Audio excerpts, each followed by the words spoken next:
Three, two, one. Hi, this is William Ramsey. Welcome to William Ramsey Investigates. On tonight's show, I have a very special guest. His name is Richard Siracusa, and he has recently published a book. The title of the book is Your Eyes or Your Life, the true story of the Central Park Jogger Rapist, and it was published on June 6, 2019. And it's a very timely book. It concerns some recent documentary that came out on Netflix. He's also written another book about his experiences as a criminal defense attorney. The title of that book is Stranger Than Fiction, a criminal defense attorney's memoir, that was published March 8th, 2017. But Richard has some excellent first-hand information regarding this well-known criminal case that happened in New York. And I read his book. It's an excellent book, very detail-oriented. I learned a lot. And so I'm really delighted that Richard takes time out. He just had recent surgery, so I'm really glad that he made the show. So, Richard, are you there? I'm here. Awesome. Well, thanks so much for agreeing to the interview. For people who don't know you, Richard Siracusa, can you talk a little bit about your background in the law and how you became interested or how you got involved in this case and why you wrote the book? Okay. I sort of got involved. Got involved in criminal law. Was sort of handed to me. I was living in New York City, not doing much of anything. I was several years out of college. I went to law school in the evening, and while I was there, and when I knocked on the door of the Legal Aid Society, the Criminal Defense Division in Manhattan, and asked if they needed some kind of paralegal work. I said I was in school. I knew nothing about the courts, and but I wanted to learn. And the man who was in charge at the time, very, very knowledgeable guy, very wonderful guy named Milton Adler, he said, sort of looked at me very strangely. He said, "We don't have any room for someone like you." Then all of a sudden his eyes lit up, and there was a position open for me as a paralegal for one of the craziest lawyers I've ever met in my life. He was brilliant, but he was just crazy and neurotic. And it was doing post-conviction remedies, or we were doing writs of habeas corpus for the inmates out in Rikers Island. I used to go to Rikers Island 2 and 3 times a week in the 1970s while I was in law school in the evening. But it was very difficult to satisfy this guy.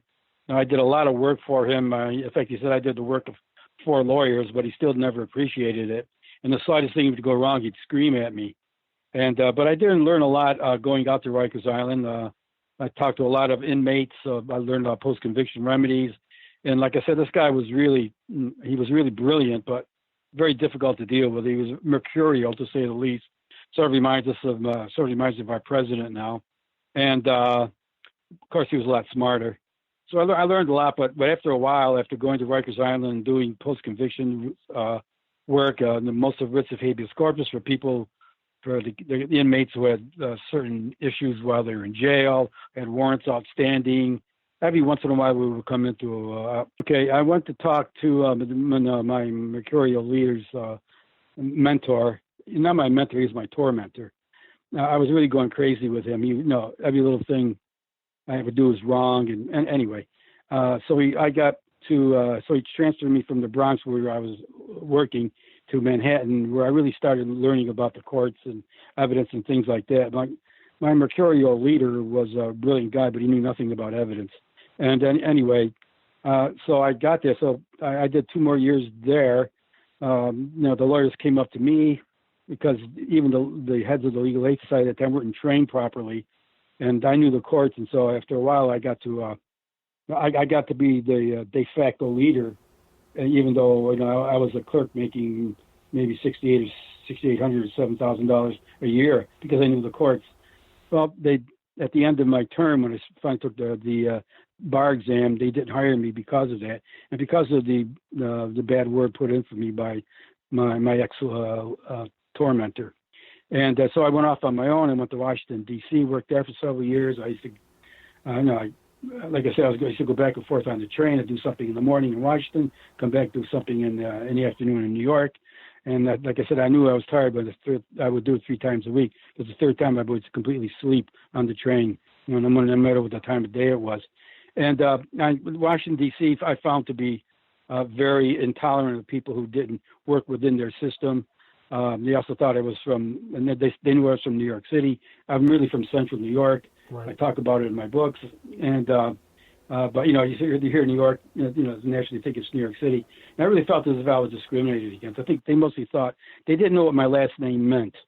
Siracusa, it's spelled exactly like the town in Sicily. My family comes from the other side of the island, but back there that there was no ethnicity down in Washington in those days. This is the 70s. It's changed a lot now, but in those days they couldn't pronounce my name, and so they thought I was Jewish. And I said I was saying to myself, I'd walk in there because they said that I knew I was from New York. I said my ancestors kicked out the Sephardic Jews from Sicily about 500 years ago. And I said, why are you giving me such a hard time? I was held in contempt for no real good reason. It took me 2 years to get rid of it in the Court of Appeals. So I knew the handwriting was on the wall. I came back to New York, where that's when I was still in law school. And so I started, at this time I was actually starting as a lawyer. So I just, I hung out my shingle, started picking up cases, and got into public defense work that way because that was really the only thing I knew. And so I had a long career doing that. I never worked for a public defense agency.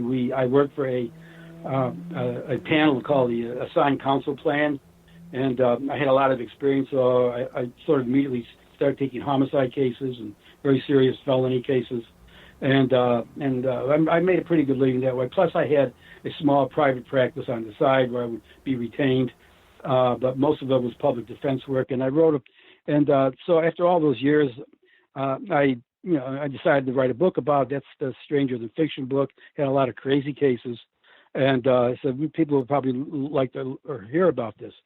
Well, as I was doing my notes for that case, I came across the Central Park Jogger case again. Now, I handled the guy who confessed 12 years later, okay? His name is Matthias Reyes, a psychopath who murdered a pregnant woman in front of her 3 kids, and plus raped and mutilated the eyes of 3 other women. He was a psychopath, very childish, hard to deal with. In fact, I took over from another guy who he had assaulted. And this was an assigned case. This was a public defender case. So I took over the case, and I took over around 1990. The Central Park Jogger case there were parallel cases in front of the same judges, but nobody knew that they were connected in any way. Right. At least at that time. Honorable Thomas Galligan, right? Was the same judge? Yeah, Tom Galligan. That's why when I saw what I could stand with the Netflix series, Tom Galligan would have never tolerated the histrionics and the overblown the melodrama. He would have thrown Elizabeth Letter out of the courtroom and probably had her fired from the DA's department. So it's really he was a fair guy. He was very conservative, but he would have never tolerated something like that. And that's what really got me upset about it. And because I've had 5 or 6 trials in front of him. I know what he's like. Right. In fact, when he retired, we used to talk on the street together.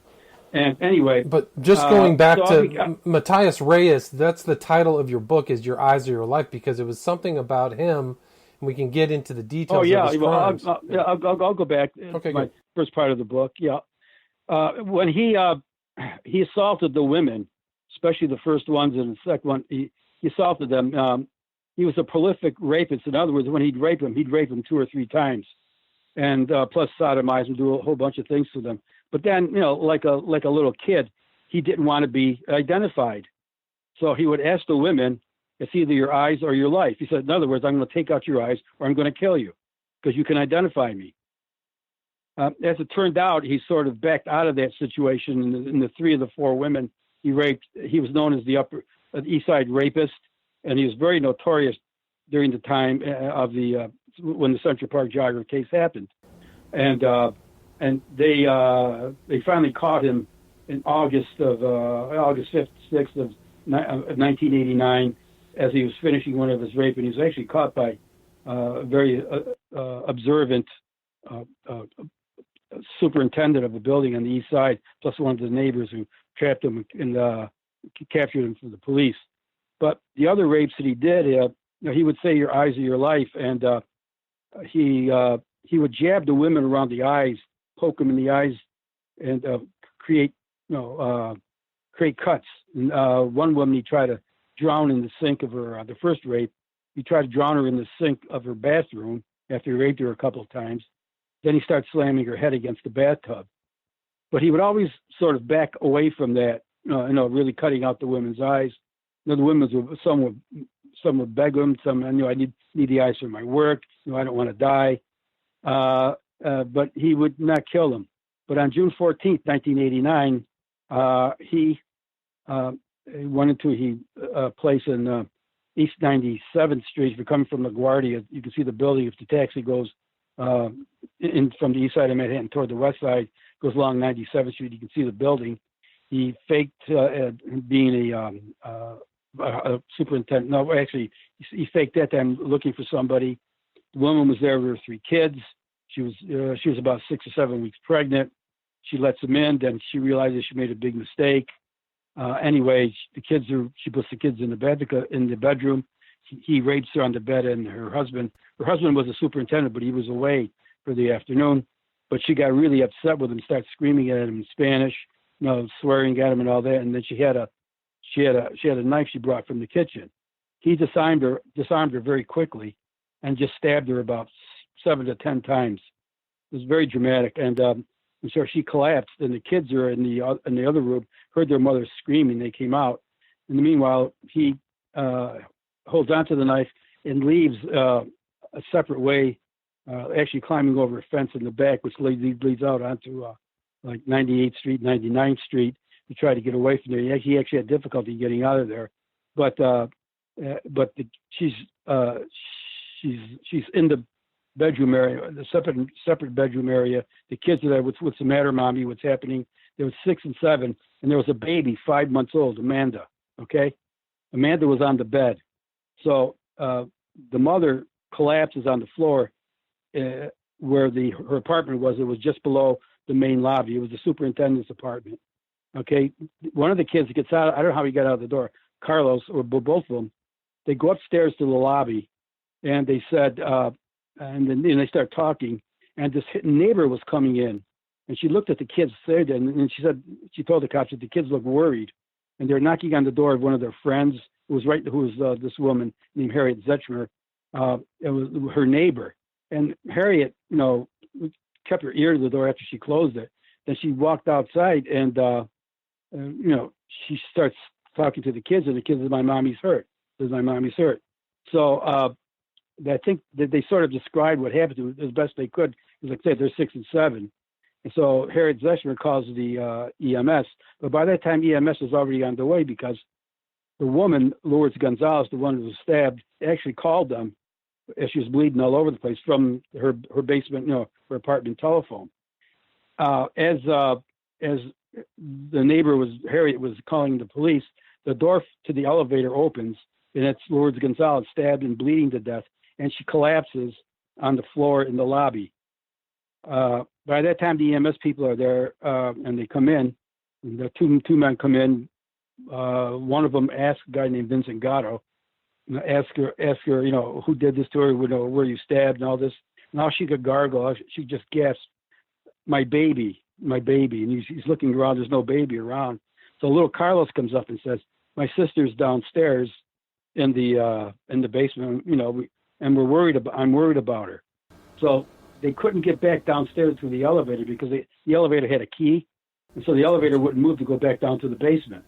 So the EMS worker goes outside with Carlos, little kid, and the door to the basement apartment is actually locked. It was locked by my client, I think, when he left. And so the EMS worker, and Carlos is crying, and I'm worried about my sister. The baby's 5 months old, right?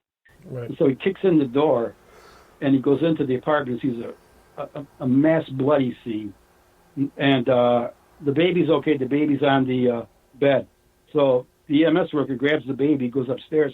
By that time, his partner had put mask pants on Lourdes Gonzalez. That's to increase the pressure, because she practically had no pulse, and she was practically bled out on the floor.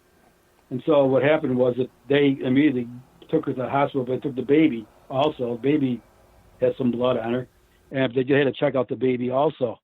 And Lourdes Gonzalez, the mother, lasted for about an hour and a half, and she was pronounced dead about 7. The baby was was okay. But Right. there was blood all over the floor. The EMS worker really had to think fast. He didn't know whether to help Lourdes Gonzalez bleeding to death on the floor in the lobby, but he knew he had to go downstairs to check out with the baby because the baby was only 5 months old. Right. So anyway, yeah. But that wasn't his only. That wasn't his only rape. There was another one that there was an attempted rape. You talk about. Oh Courtney yeah. Fells. Well, the one that I made the connection, but the first one was the one where he banged her head against the bathtub and tried to drown her. The second one was actually the murder. The third one was on July 19th, where I made the connection with the Central Park Five. He raped a woman, and then after raping her, he said he was going to call 911 to help her, which he did. Incredibly, I got the recording after he left the apartment. But he tied her up in a certain way. He also jabbed at her eyes and tried to take out her eyesight, but he didn't actually do it. And she got to a window and started screaming out the window somehow. But he tied her up in a very signature type of way, okay? And it was exactly the same way the Central Park jogger was tied up when the police found her back in April. Now, this is July of 1989. The Central Park jogger case happened April 19th, 1989. Right. Now, we don't know there's any connection here between my client. He never told me nothing, okay? But that woman was tied up in the same way. Not only that, he said he was with a guy named Steve, who when he went into that apartment, a guy named Steve helped him. They looked out for this woman. My guy followed him. His MO was to follow them, then push him in to the doorway or go up in the elevator with him and attack him, pretend he was part of the building itself. But this guy Steve was on the outside, sort of. And when my client went into the apartment, raped the woman and brutalized her, Steve was on the outside in the stairway. And also he got hold of a knife from this guy, Steve. He kept saying Steve, and he described Steve perfectly, like curly hair, his complexion, right. Very light complexion. Scar on his cheek. Dark eyes. Distinctive scar on the right side of his cheek, on the right cheek. Well, it wasn't sort of distinctive, but my client described it was a scar. Right. And it was shorter than he was. But the really distinctive thing was the hairstyle. He said he had dead hair, and dead hair means it was in its natural state, which means it was curly, okay? And it was really curly. And so I'm looking at this stuff, and I say, this is a very detailed description. This is something, he couldn't have made up out of his head. Not only that, this guy's actions that he said he did with him when he was in the rape of July 19th also sounded very coherent and very logical and very, put together. It isn't something, you would make up. Like, I know a guy named Jose, he lives uptown, I don't know where, type of thing. Right. They used to meet on a basketball court on the east side. And it turns out that he used to do robberies with this guy, Steve, prior to July 1989. And Steve told him that he was 23 years old, okay? But he described this guy, Steve, perfectly, and they said these do robberies. And they rob other people because he started confessing to everything he did, all right? He described this kid with the curly hair, the scar, the complexion of the skin, all that. And at the end of the interrogation, he tells the interrogator, "No, it's all a lie. There was no guy named Steve. Actually, there was a guy named Steve, but he was waiting for me on the corner. He wasn't part of the rape or anything like that. He was waiting for me on the corner because I owed him money. And I met him afterwards. In fact, it was Steve, or he said someone named Dave. A name Dave popped up, but I don't know where that came from. It was probably Steve who went to the ATM machine because he got the code from the woman who he had tied up. And it was Steve, because my guy was illiterate. He could barely write his name. I had to read everything to him at that time. He couldn't read it. He couldn't read English or Spanish. And he was, can you talk a little bit about Matthias Reyes' troubled background? Troubled to say the least. Oh, sure. Yeah. Okay. His troubled background goes back to when he was a kid. His mother was schizophrenic. They came from a small city in Puerto Rico. The father and the mother had relationships and children with other people. The mother was schizophrenic, and she used to go around the village and scream, and people would sort of stay away from her because they knew what she was like. And he really wasn't educated at all. So at one point, his mother decided to go back to New York. and supposedly sells him. And I got this from his aunt, Reyes' aunt, who I talked to many years ago, that the father gave the gave money to his wife or his girlfriend at the time. I think they were married. I'm not sure, but she was going to New York. She was going to live in New York, and the father was going to live in Puerto Rico. So he bought Matthias from the mother. The mother goes to New York. And Matthias spends a few years with him, and the guy was his father was an itinerant laborer and a grave robber, and he so he never got educated. Didn't want to go to school there, and his father really made no great effort to do that. And anyway, Reyes, like you said, one of his IQ ratings was 71, so he was like 1 point over. Yeah, he's borderline. Yeah, right on the border. But but he was a psychopath, and the psychopaths can be very charming. They know how to charm people. They know how to get around things. They're very devious. And so to me, that 71 was probably because he couldn't read and write. I thought he was more intelligent than that. But just in talking to just his verbiage, where he talked, even though he couldn't read. And so, but that is the MO of a psychopath. They sort of charm you, then all of a sudden you turn your back and they got you. And there was allegations that he raped his own mother. Is that correct? In 1985. So he goes to New York. He tries to get in school. He doesn't want to go to school because he can't read. They have all sorts of problems with him. Even the mother tried to. The mother's living with another guy who's a drug addict in New York. He's living with them. Now he's like 13, 14 years old. He keeps going back and forth to Puerto Rico. The father doesn't want him educated. But the time comes when he's like growing up. And when he was in New York, there's a couple of years there, we sort of connection. Well, I didn't know exactly what had happened to him.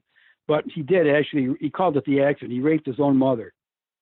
And during that period of time that was significant, he had jumped from a bridge in Puerto Rico and probably cracked a couple of vertebrae in his neck.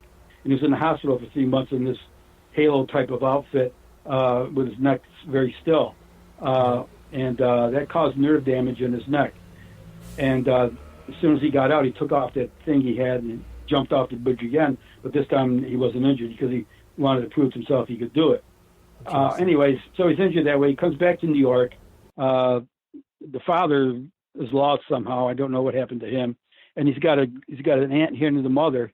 The mother still, but the mother at this time moves with a new man. They went to either Rhode Island or Boston. I think it was Rhode Island. He said it was Boston. So he's like on the street by himself. And I don't think he had much contact with his aunt. And he keeps talking about a grandmother, but I never knew where the grandmother was. He was making these comments. He was reluctant to confess because he thought his grandmother would get upset, but I never knew where the grandmother was. I knew where the aunt was, but the aunt probably didn't want anything to do with him. And he was the last time his mother's right. He was finally arrested August 5th, right? So he was finally arrested August 5th.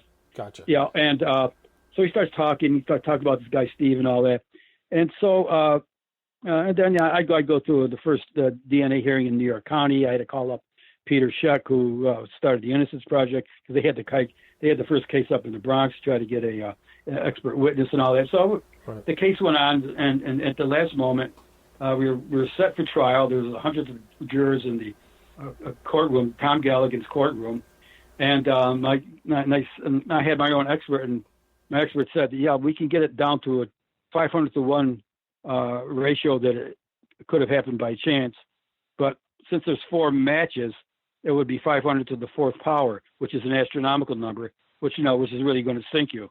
As it turned out, the DA didn't really look at it that way at the hearings in any event. So I told him, I said, listen, if you get convicted after a trial, you're going to do 75 years to life and you're going to die in prison. If you take the plea, because the district attorney, Pete Castellaro, didn't want the kids to come in to testify and didn't want the victims to come in and testify, having to face them again. So I gave him a plea deal of 33 and 30 years to life, okay? Which means he'd probably be eligible for parole around 2023. This is like he was in jail since 1989. This is like 1991 now. Gotcha. And so as we're standing there, the jury pool parts like the Red Sea, and this little guy in a yellow cabana shirt comes walking up the aisle, and my guy turns to me and says, "That's my father. Can I talk to him?" So Galligan clears the courtroom and goes over, talks to his father about 10 minutes, myself and the district attorney stand aside. Then when the conference is over, of course, the court officers are all around him, says, I'll take the plea. I'll plead guilty. So he did. He pled guilty, and he was promised a 33 and a third year to life. And that was the first time I really sort of noticed his psychopathy. And he looks at me, you happy I pled now? He goes like, hey, you happy I pled? I said, it's your decision. You might get out of jail this way. The other way, you've never gotten out of jail. So anyway, case adjourned for 2 or 3 weeks. He came in for sentencing. I actually bought him some candy and stuff to try to soothe him. And as I walked into the court, there were like 7 or 8 court officers.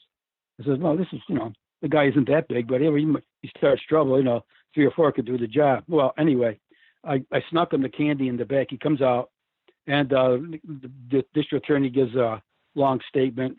And then I said something like, my client's incredibly sorry about what he did, and like that. Then all of a sudden, it's his turn to stand up and say something. So he stands up, and I'm right next to him. I'm standing to his right. Now, he's left-handed. I'm standing to his right, and as he stood up, he says, fucking judge. But the court reporter didn't hear that. And once I heard that, I pretty much knew what was going to happen. But I jammed myself in with the chair and the table. And he says, I didn't do nothing. There was somebody else there with me, and these lawyers that you give. And he turned with his right hand to get more torque on his punch because I'm standing to his right. And gave me a split second to duck my head, but he did hit me in the forehead with a hard punch. It really didn't hurt all that much, but it did knock me over the table, and I fell over the table on the floor. And as I was on the floor, he was coming at me again. That was the problem. And I saw the look of the devil on his face. And so he came at me again, but by this time there were 6 or 7 court officers on him and pulled him as he was coming toward me, pulled him off of me, and they had him spread eagled. Carried him. Last time I saw him, he was screaming and yelling, and there were like 60 people in the audience, reporters, a couple of victims, the woman who got murdered, her family, and everyone was just sort of gasping. And I was still on the floor, sort of looking up at him, and they just pulled him out of there, and the judge sentenced him in absentia. He gave a little speech about what a dangerous person this guy was. And like I said, I thought that was the end. I would never ever see him again. He was sentenced. The welt on my forehead cleared up in a little while, and I went out about my business. And the next year, there was the Central Park Jogger Trail. I really knew nothing about it. In fact, I thought Steve Lopez was one of the 5. He wasn't. Then as I started doing my memoir, I was going to put Matthias Reyes' case on it. Then I discovered this audio tape, which I had totally forgotten about. And it was also a transcription of what he said. He started talking about this guy, Steve. So I said to myself, I was just going to put him as one of the stories. Then I began to go over the file. The file was like was more than 25 years old. All the pages were yellow. I had forgotten about it. I'm looking and says, wow, this is something.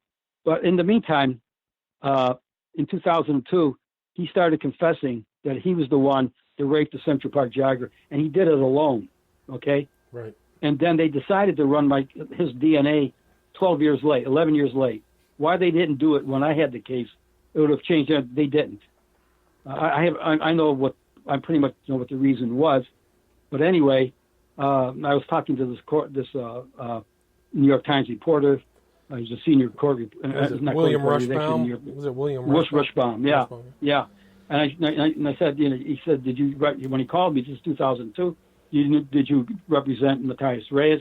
I said, yes, I did, but the last time I saw him, I was on the ground looking up at him. We had sort of a laugh about that. Thought, well, he's confessing to raping the Central Park Jogger. Not only that, they decided to run his DNA, and it was only his DNA that was found. I think it was found on her and then on a set of socks. And he's saying that he did it by himself. So I was on television. I was interviewed by magazines. I said, yeah, he's perfectly capable of doing this by himself. He's a psychopath. There was no question in my mind that if he wanted to do it by himself, he could. So I never really gave it another thought until several years later when I was doing my notes for the memoir, I came across this audio tape.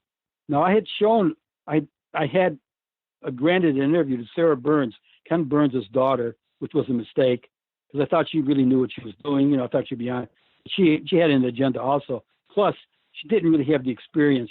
She was in way over her head in terms of experience within the criminal justice system. I think she was a paralegal for one of the one of the partnerships that actually handled the civil case. Right. She was biased because she was, when eventually the Central Park Five, as they were called, wanted to sue civilly. Yeah, she was doing she was doing the book. Right. But I thought, in fact, I asked her a stupid question. I said, "Are you related to Ken Burns?" She go, "Yeah, he's my father." Right. So, I was talking to her, but at the end, I said, I had an uncle. Burns had just done this thing in World War II. I said, I had an uncle that actually fought at Guadalcanal, which is true.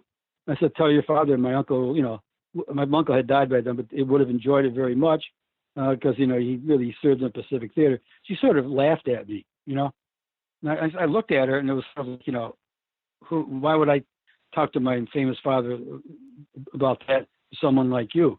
And I looked at her and I said, I made a mistake with this. But anyway, I cooperated with her. I regret doing that. She was totally one-sided, didn't do any research, so right, when I read the book, that wasn't even done because she didn't do just a book; she did a documentary as well. Correct? Oh yeah, the documentary was even worse. In fact, I had a little online fight with her. I said, why didn't you talk to me? The linchpin of your whole operation was my client, and you give him a 4-second walkthrough of the whole thing. So anyway. That was the last I contacted with her. But the thing is that became kind of a cause celeb. That they turned the Central Park Five. Cause celeb. Oh yeah. And they sat down. Oh and yeah, I think that became the story. That became the narrative. Right. Oh yeah. Can you talk a little bit about that? Yeah. It was. She went into the poor kids. That little famous line from West Side Story. They're depraved because they're deprived, type of thing. And I said, that wasn't what I talked to you about. I said, I got like a page and a half in her book. It was accurate what I said, but it wasn't really what I talked to her about. And I'm saying to myself, what the hell is going on? A 4-second walkthrough with my client and everything else, concentrate on those poor kids who were practically beaten up by the police, had their wills overborne by the police, put words in their mouth and all this. Coercion, right. Well, and also that's not it. The innocence idea is that because Reyes confessed, and he took full responsibility, it means that the Central Park Five were not involved, even though there were other events that night that involved action. Yeah. Oh yeah. I mean, they readily admitted to hitting a jogger named John Locken over the head with a metal pipe. I remember on one of the radio stations in New York. It said, they were just engaged in a little mischief. I tried to call in and said, no, that's felony assault. That could have been, know what a subdural hematoma is? Bleeding on the brain. It could have happened. The guy named John Lopp, he was in a hospital for about overnight. Then they determined there was nothing wrong with him. Plus, they beat up another jogger, and they kicked the hell out of a homeless guy. Took his food, called him the bum. Right. But somehow this thing happened in a vacuum. Okay, they weren't there. And then I started reading over their statements. I decided I was going to do a book about it.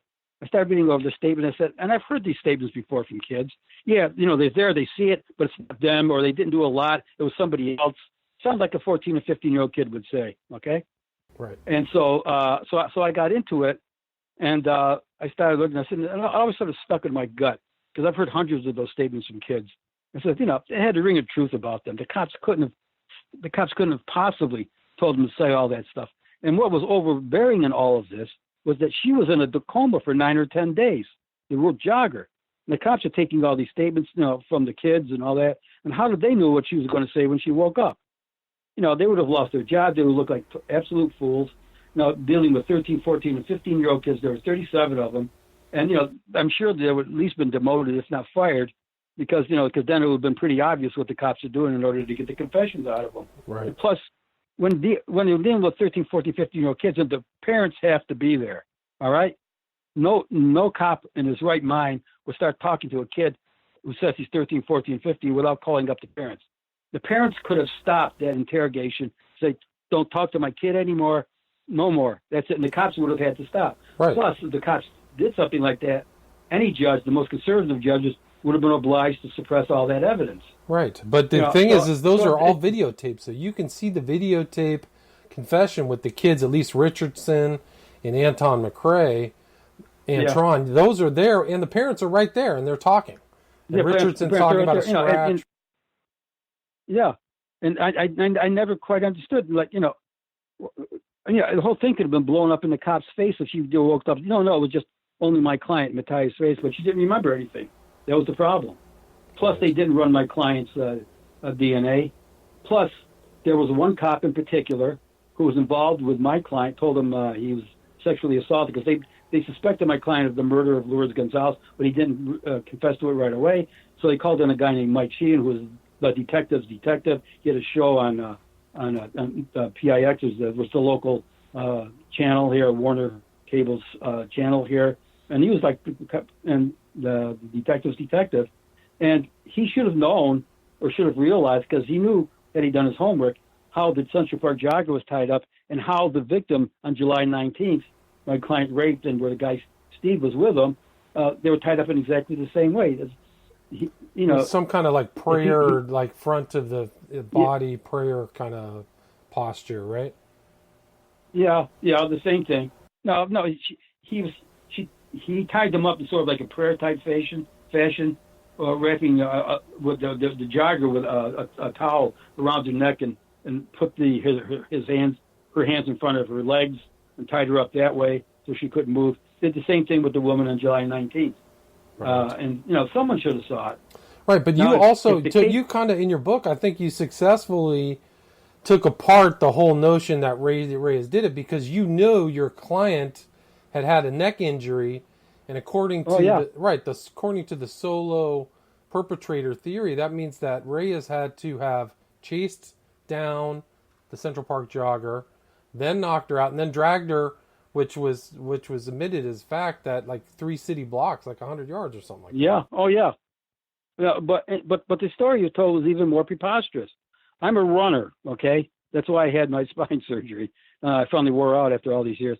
But I've run nearly 100 marathons. Plus, this would have been my 29th consecutive New York City marathon. Plus, I went to a college that used to supply the Olympic team. I went to Villanova in the early 60s, where they had the world's fastest human, great runners, incredible runners. And they were friends of mine. I couldn't run with them, of course, but I used to work out on a weekend every once in a while, and we would talk, and I learned a lot of technique from them. That's why I'm at my age, I'm still able to, continue to run as I do. I'm slow, but I can still run. Awesome. And then I say to myself, he starts saying, he sees her running. Now, she runs 8-minute miles, okay? Now, she's running fast. You ever seen one? I used to do it 20 years ago. Now, you're really moving 8-minute miles. And he says, he sees her, then he formulates what he's going to do. And I'm saying to myself, well, what's she doing? Is she standing still? He's standing still. She's running.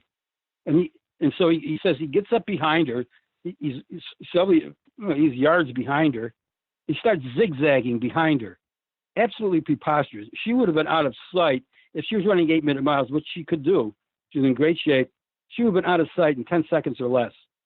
No way in the world. Not only that, he could have caught her. Not only that, he picks up a stick, which also slows you down. Okay, because he's carrying a stick in his arm. He says he came up from behind her, caught her, zigzagging. She's running in a straight line, okay? I said to myself, this isn't right. From my own knowledge, because I know a lot about running. I said, not only that, even if you didn't know a lot about running, that's preposterous. The way she ran and how fast she ran. So then the second thing was, he first said, I dragged her. Then he changed the story, but I knew he couldn't have dragged her because he had the neurological impairment in his neck. Then he says he attacked her closer to the road where she was, and then she gets up. She's naked and she's barefooted, and she gets up and she runs the 3 city blocks to the point of the final attack. Right. Now she has traumatic brain injury. All right.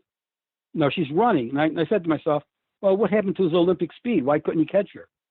He's running after her, but that's how she got the 3 city blocks. All right. And then at the end of that, she's got a traumatic brain injury. He decides to have a rational conversation with her by saying, where do you live? I'm going to burglarize your apartment, because that was his MO. Besides raping, he was in there to all those burglaries and rapes. He wanted to find money. That was his MO. And I say to myself, absolutely absurd, totally absurd. How could the district attorney's office even believe something like this? But that's what they wrote in their affidavit as to why he was credible. And I really started laughing to myself when I first read it, when I was doing research for the book. It was her 58-page affidavit dismissing the legal reasons she dismissed the case. That was proper, because had they had the DNA evidence back in 1991, they had the trials, it probably would have changed the verdicts no matter what. It was another guy, or it was my client. And I'm sure I would have been in there negotiating with the district attorney to get him the best deal possible. And I'm sure my client would have thrown everybody else under the bus. But one of the other main reasons is they couldn't make the connection between the Central Park Five and Matthias Reyes. Right. And I looked at this little tape, and I said, there's a connection. It's got to be Steve Lopez. And so one day I was going through Getty Images with a friend of mine. I saw that picture, which is picture number 2 in the book, with the curly hair and everything. I said, this is unbelievable. That's Steve Lopez. And there's no question it's Steve Lopez. Plus, I got the third one when he was older. I couldn't dig up anyone. I couldn't find one of the right side of his face, a close-up. By that time, he had grown. He was maturing. He had a full beard. And his head was shaved. But he had these 2 little marks on it, which could have been what Reyes was talking about. But I was beyond that. It had to be Steve Lopez. But then I said to myself, well, listen, Lopez was in jail. He was in Spofford. And Lopez was one of the most obnoxious of the ones. I'm sure Reynolds probably talked to you about that. He's the most obnoxious. He was sort of the leader of the group. Now, he's only 14 going on 50 now, but he looks old. So I'm saying to myself, geez, it's got to be, but he was in jail. Then I began to think back. In those days, the whole Spofford used to give furloughs to those kids, all right, where they would go back home as long as they came back after 2 or 3 days. And I was talking to a friend of mine just a couple of weeks ago. That was the whole idea of Spofford.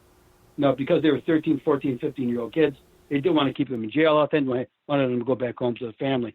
So there was a distinct possibility that the Steve he was talking about could have been Steve Lopez. In fact, the more I think about it, the more I'm convinced, because of the detailed way my client describes his actions, Steve's actions, the way Steve looked. Okay? Now, there was a good possibility he was on the street, then went back to Spofford.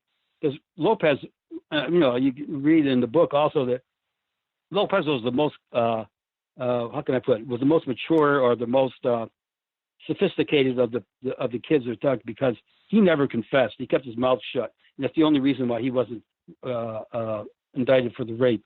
Because all the other kids said he was one of the most vicious attackers. Him, Richardson, and Antron McCrae were the vicious attackers. Lopez was said by Kerry Wise and others that he started beating her up, started punching her when she was on the ground because she kept screaming. He kept saying, "Shut up, bitch! Shut up, bitch!" And then when it was all over with, he was the one that suggested that they kill her to cover up their try to cover up their actions like that. And I'm saying to myself, this, plus there's all stuff they did the Armstrong report, where the Armstrong had access to all these notes, and the Armstrong report wasn't written until like 2003. And I'm saying to myself, they found all these notes. What would they do? The police plan all these notes to be found 12 years later? They interviewed civilian witnesses who the kids made confessions to.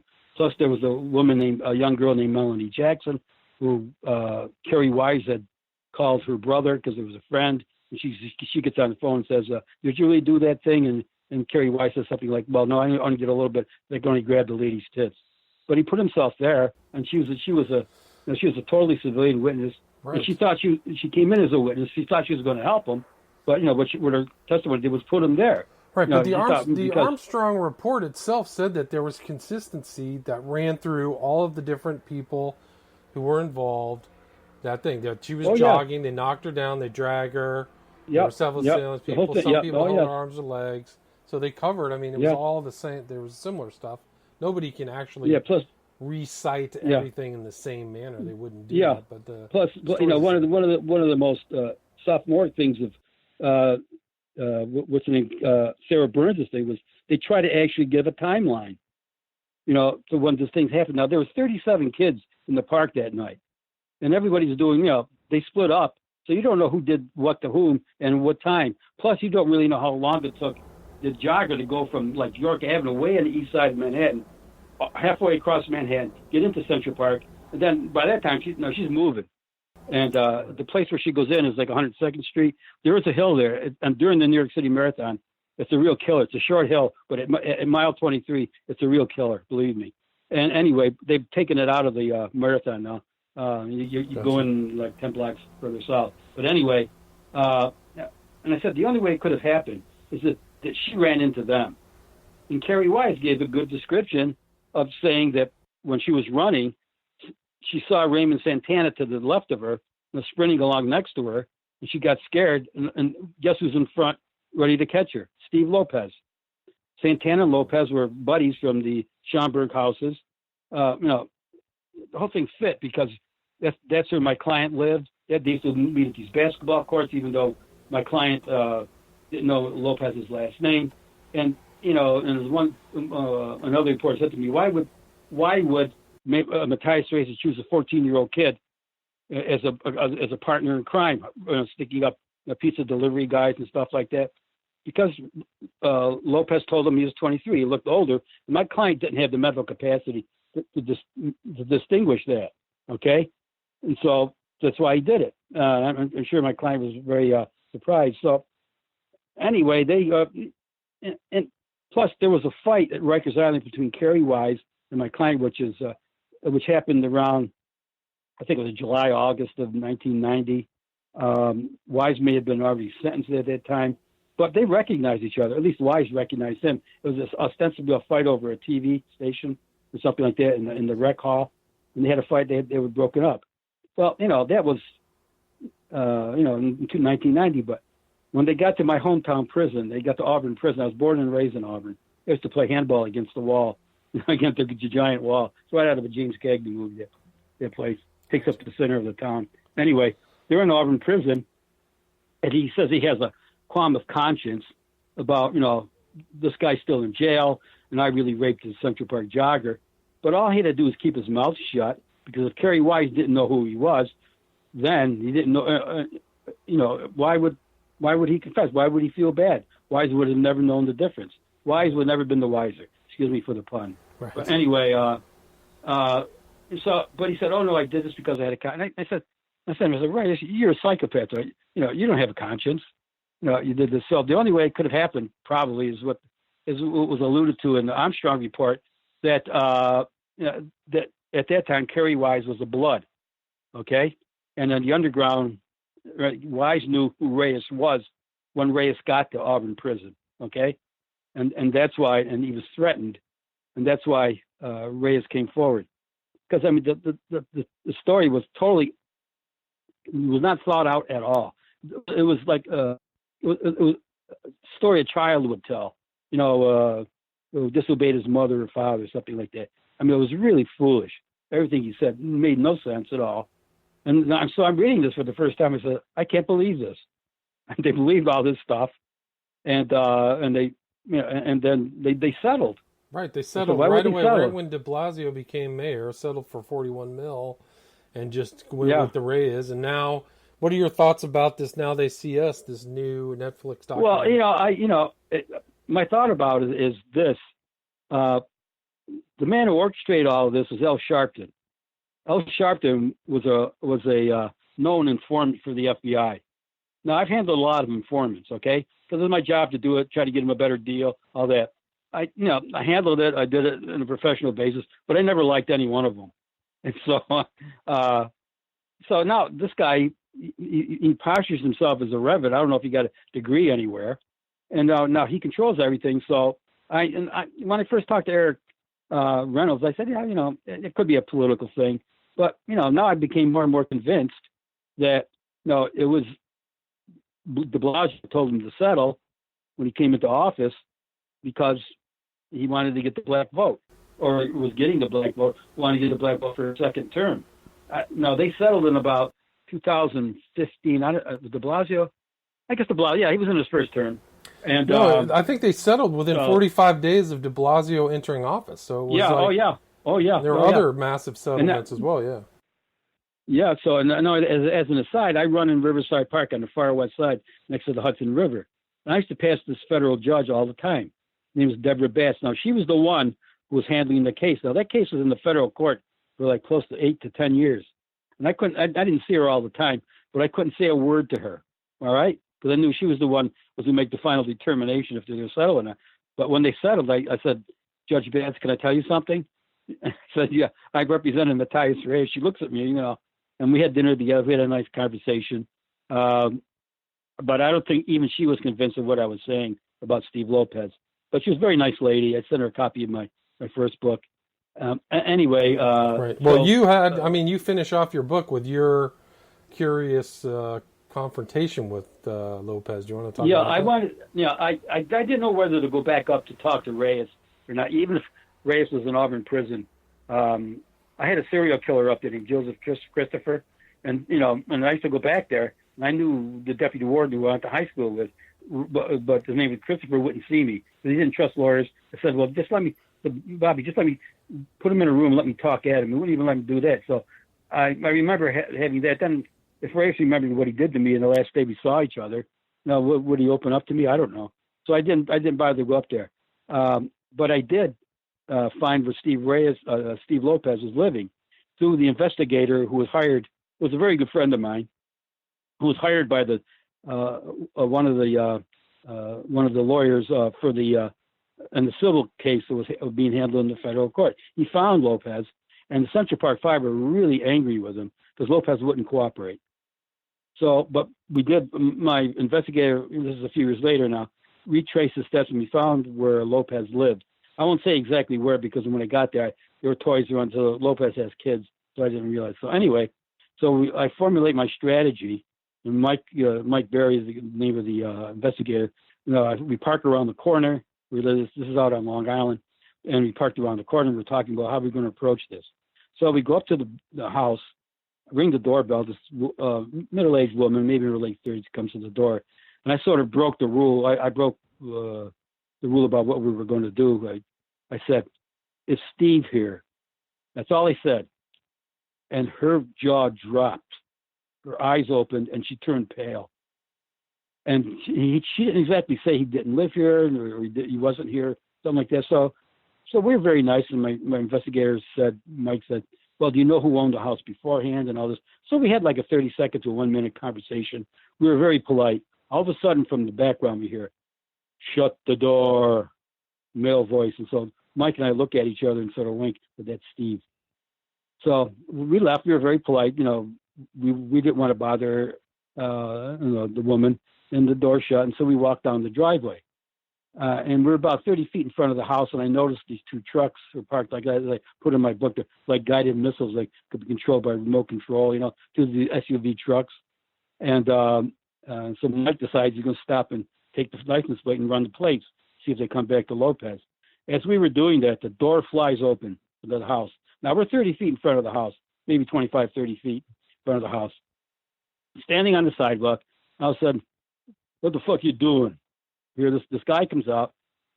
He's bald, but he's very light skinned. He's almost as white as me, and but he has his hair is trimmed around the sides, but he's bald on the top.